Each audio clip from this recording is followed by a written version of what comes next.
blow against Israel's closest ally and greatest protector. There were similar celebrations in the cities of the West Bank and in the Palestinian refugee camps of Lebanon. Most Arab leaders, though, understanding the sheer foolishness of taunting Americans at a time like this, were greatly restrained. First of all, I am offering my condolences, the condolences of the Palestinian people to the American President, President Bush, to his government, to the American people for this terrible act. We are completely shocked, unbelievable. Palestinian extremist groups, though, issued cold denials and took the opportunity to lecture the United States. We are opposed to U.S. oppression, said this leader of Hamas, itself a group that has dispatched suicide bombers. We call upon the U.S. to take fair stands and not take Israel's side. We deny our responsibility, but we call upon the American administration to review their attitude and their policy towards the Palestinian question, because this policy arouses the anger and the hatred of our people and of all Arab and Islamic peoples. The terror attacks. Israeli leaders universally expressed grief and condolences and declared a national day of mourning. The fight against terror is an international struggle of the free world against the forces of darkness who seek to destroy our liberty and our way of life. This was not an attack just against America. It was an attack against civilization, an attempt to bring us back to a jungle where everybody will be full of fear. On the popular Israeli political program Popolitica, an Israeli general called for the immediate liquidation of Yasser Arafat. What the American people and from a former prime minister, we here in Israel have been standing and fighting at the front line against terrorism for years, but now terrorism is struck at the heart of freedom. And this is exactly what this battle is. It's a battle between the forces of tyranny and terrorism and the forces of freedom and democracy. And that, no doubt, is how the Arabs of the Middle East now fear the lines will be drawn, with them cast irretrievably as terrorists and the word Islam synonymous with atrocity in the Western mind. It's probably safe to say that most people here, Arab and Jew, now feel their lives have changed.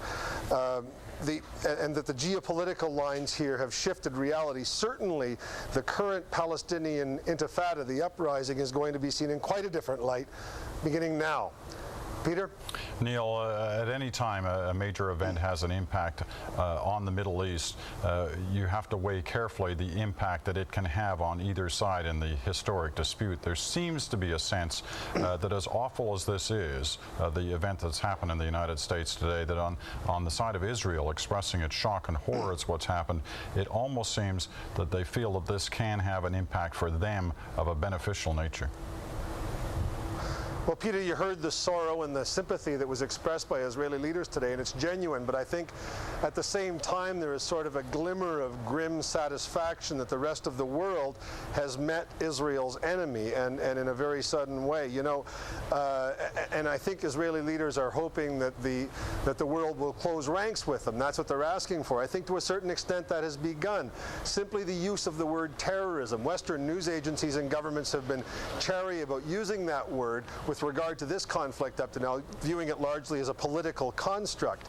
That's changed. The word terrorism is certainly on our style book now, and it's being used widely by Western news agencies, and I think just that is the start of the world's perception perhaps growing a little bit closer to Israel's about this sort of thing, and that will certainly be welcome to the leadership here.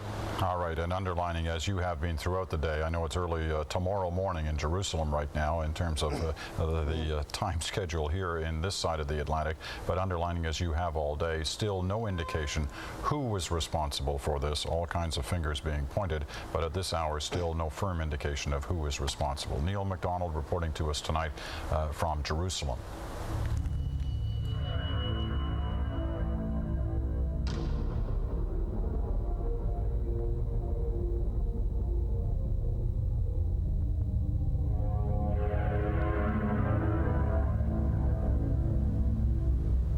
Now, more reaction from on the ground in the United States. Buffalo, New York is just a stone's throw from Ontario. Dan Bjarnason was in that city today. He saw people stunned, people outraged, and people desperate to help their neighbors. In Buffalo, New York, as word of the catastrophe rippled across the city, security was tightened at many government centers, including City Hall, which shut down, and flags were lowered one by one. In the handful of shopping plazas that stayed open, there were few actual shoppers.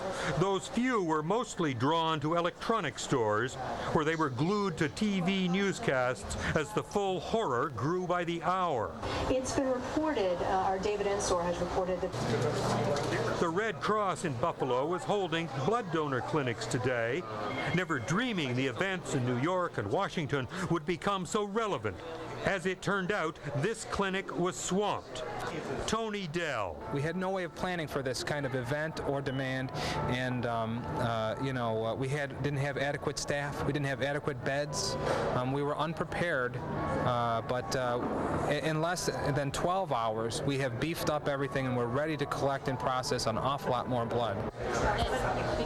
By coincidence, an association of several hundred healthcare workers from all across the U.S. was at a convention in Buffalo. A delegation arrived at the donor clinic wanting to figure out how they could all give blood. I came today to donate blood to help whoever I can, because if this was me, if this was happening to me, I'd want people to help me, definitely. This wasn't something you planned on doing. Drawing blood today? When you got up this morning, you thought, let's go give blood. That didn't happen. No. I've never donated blood in my life. Really? Really. And you're in the health field. Right. I'd love to draw blood, but I don't like to give it, but I would.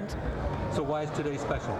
Because of everything that's happened. If they need our help, we're willing to give it. Right now, everybody's kind of living in this movie that we don't know, okay, how's it going to end, that sort of thing. And we've all talked about that at different times today, how it feels very surreal. You don't feel like it's actually happening. And you don't know, is anything else going to happen or what's going to happen if it does. For most here in Buffalo, the mood was not one of terror, but of rage. If I could re-enlist, I would, because I'd like to get back at the person that took the innocent lives today for no reason at all. It's got me very upset. Others counted themselves lucky they were here in Buffalo today and not in New York or Washington, although there was great empathy with those caught up in the cities at the center of the disasters. My dad works there, so that was my main concern, to get in touch with him and see if he was still okay or alive. And after 3 hours, I was finally able to get in touch with him and found out that he was out to breakfast across the street when it happened, luckily, thank God. Dan Bjarnason, CBC News, Buffalo. From Buffalo, let's take that live shot we've been showing you throughout the day. It's now night in New York City. The skyline of the island of Manhattan, dramatically different now, minus the twin towers of the World Trade Center. It looks like an eerie calm settling over New York tonight, but we can tell you that deep in the heart of the southern end of Manhattan, desperate rescue operations are underway. Trying to get near the area where the towers collapsed is still one of the biggest headaches, as firefighters, rescue operators, still trying to get rid of fires that are causing all sorts of problems, and structurally unsound buildings that are on the verge of collapse in that immediate area. But we are starting to hear some incredible stories, reports indicating that there are people inside the rubble, trapped and alive, using cell phones to call relatives to say they are there, trapped inside the rubble. These kind of reports are at this moment sketchy, but it does offer hope, and the prayers that have been asked for by all who have been watching these stories throughout today for those who are still trapped inside the rubble. If some are alive, which now reports seem to indicate that is possible, our prayers are with them as rescue teams try to get to that scene, to get through the rubble and get to the people trapped inside. Horrific totals expected as the casualties will begin to mount when the rubble starts to clear. Remember, the Twin Towers of the World Trade Center house on a normal day anywhere between 20 to 50,000 people, 110 stories of offices, 2 towers. The questions of who carried out today's attacks and how burn fiercely in the minds of Americans tonight. But we do know that in the recent past, Canada has been used as a base for attempted terror attacks on the United States. The CBC's Terence McKenna has been preparing a documentary on the subject and has this report for us tonight.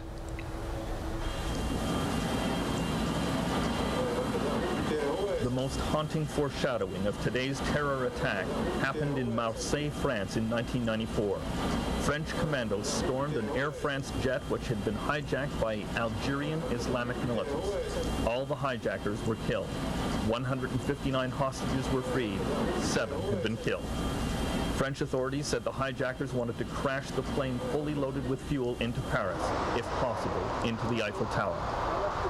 The trail from that case led French investigating magistrate Jean-Louis Bruguière to uncover a worldwide network of Islamic terrorists. His work has brought him to Canada and the United States. This cell is spreading over the world like a web, you know. So it's very difficult to grasp this new threat. But it's very, very dangerous because their target is very different. They try to target not only France, but America. French investigators established links that led from the 1994 hijacking through the Paris subway bombs in 1995 and 96. And the trail eventually led them to a group of terrorists in Montreal, which included Ahmed Ressam, the man arrested at the American border with powerful explosives in the trunk of his car in 1999. Salim Jiwa covered the Ressam case for the Vancouver province. Well, I see the Ressam situation as a precursor of what was to come. I see that as I mean, the astonishing part is what Ressam was saying was the number of people who are trained. For example, he stated that 60 people are ready and on standby in Italy. He named a number of groups in Sweden, number of people in Germany. So I saw that as a precursor. I was talking to a security source in the United States and just a month ago, and he indicated that the U.S. was very nervous still that something would happen and they would be unable to stop it. He said to me that these people are not going to stop, and you know it. Ahmed Ressam easily obtained a false Canadian passport and used it to travel to the city of Peshawar in the northwest frontier province of Pakistan. There he made contact with the Osama bin Laden organization and entered a terrorist training camp in nearby Afghanistan for months of instruction in bomb-making and assassination techniques. Islamic militants from many nations are trained in the Afghanistan camps. The bin Laden organization has been monitored for years by the U.S. security apparatus and the Situation Room at the White House. James Steinberg was Deputy National Security Advisor in the Clinton administration.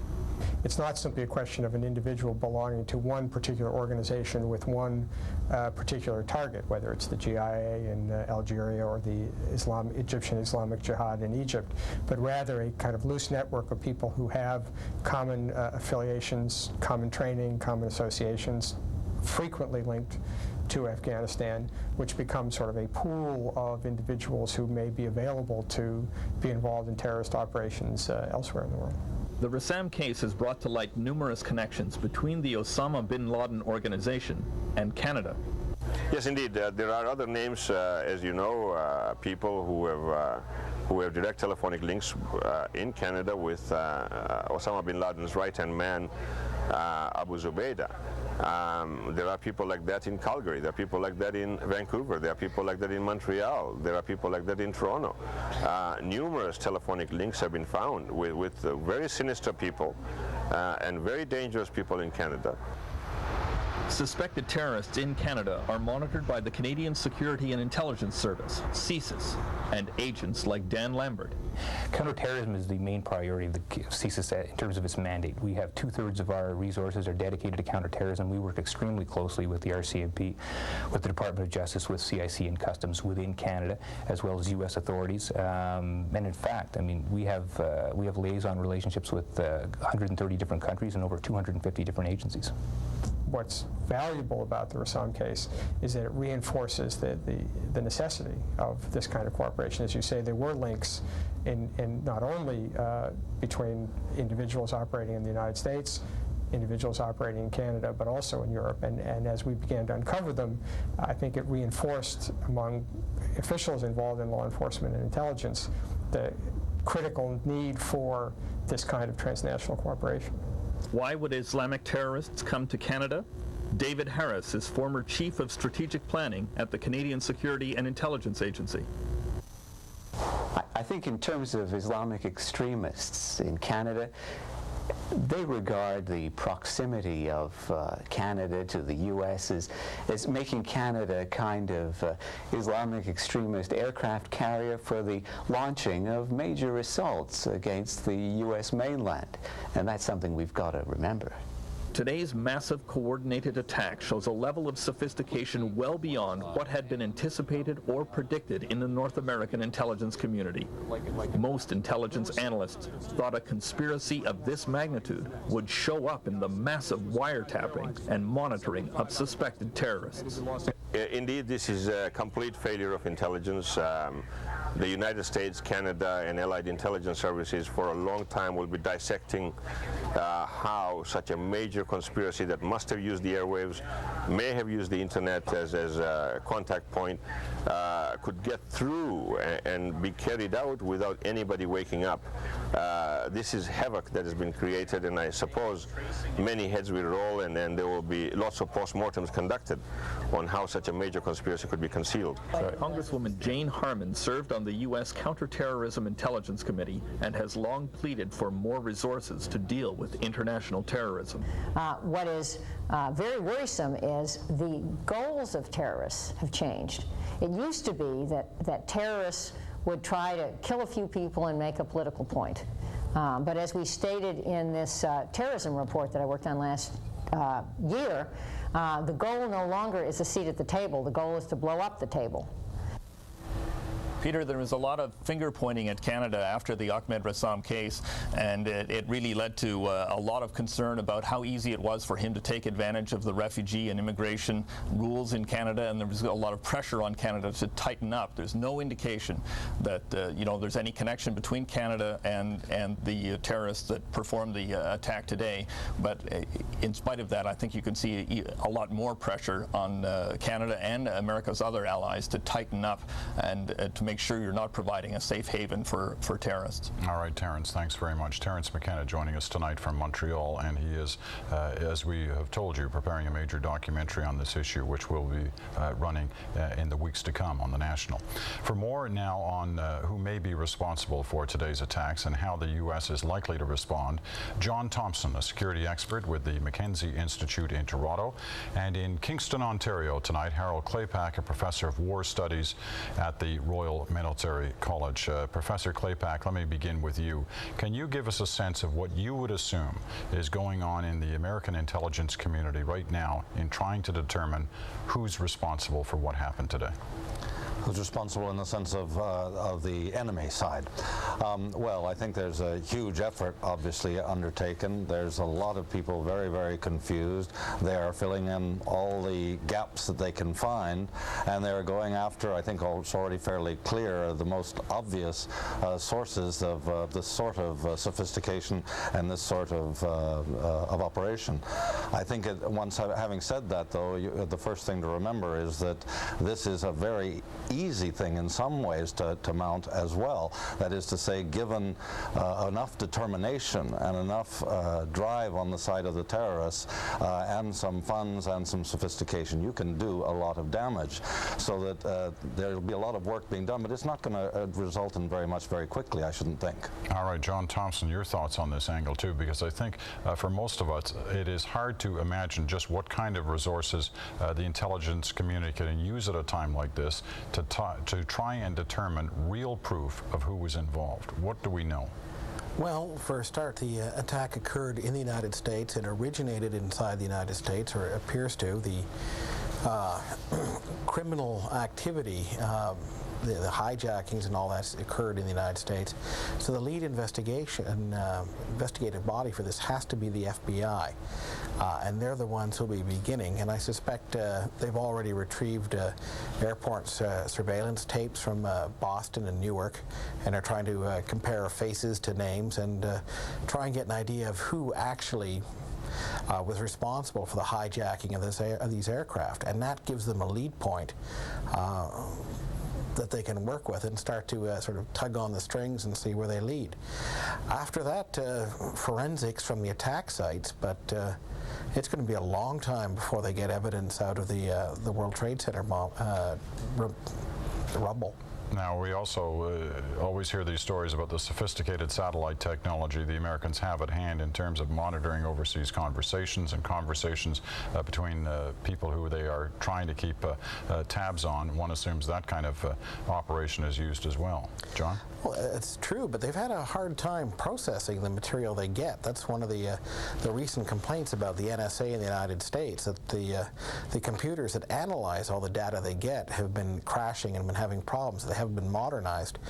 The other thing is that some of the Islamic fundamentalist groups are very well aware of American capabilities and have been observing very simple things like signals intelligence, being very careful about what they say and when they say it and how they say it, using, for example, veiled speech to refer indirectly to what they might be doing.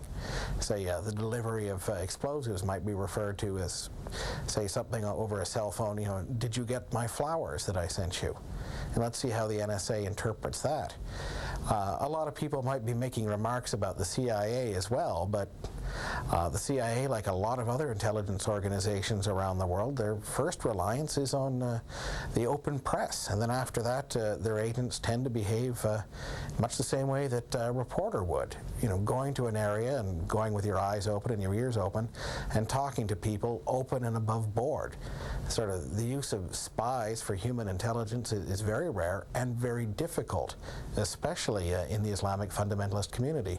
These are people who know each other already, and they know each other very well. All right, Professor Claypack, based on past terrorist acts, does what we know about what happened today bear the marks of Osama bin Laden, the person who many are suggesting already is probably at the top of the list of prime suspects for this?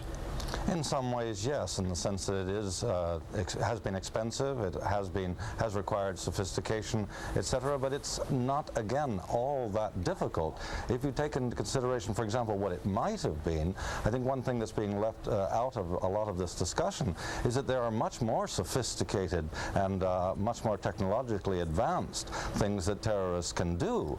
And the thought that by improving our intelligence services alone, our defense services alone, we're going to be able to defeat this is really in many ways dreaming in technicolor. The fact is that we didn't have a gas attack of a massive level as many people feared after Tokyo subway. We didn't have biological warfare yet, and this is an absolute monstrous and ferocious and incredibly